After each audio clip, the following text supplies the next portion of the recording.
there's a stereotype out there that people who are in abusive relationships are like weak people.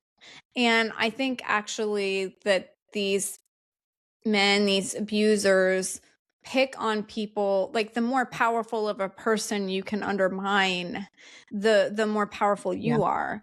And so I think that it is important that people realize none of us are immune to the types of games and messaging and manipulation and lies and ways of abusers. They're all different. So once you know one, doesn't mean that you're not going to get fooled by another.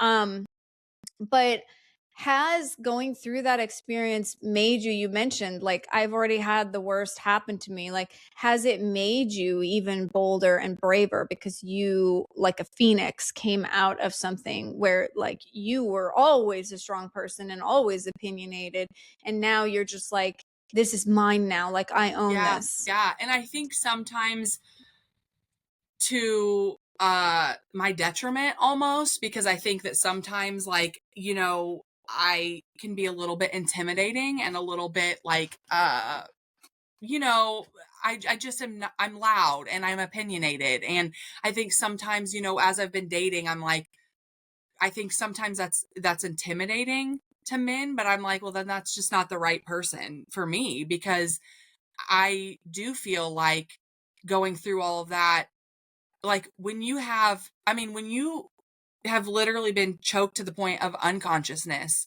and have had, I had bruises, handprints around my neck. I do feel like in a lot of ways that has made me braver, and it has made me bolder. And I've had people say to me, like, we need more people like you, like, that aren't afraid to just stand up and say what it is.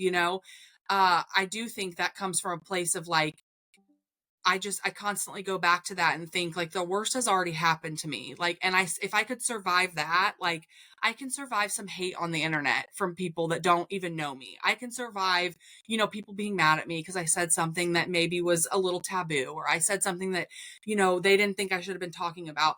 Like, there's nothing that anyone can do to me that I think that is worse than what I've already been through.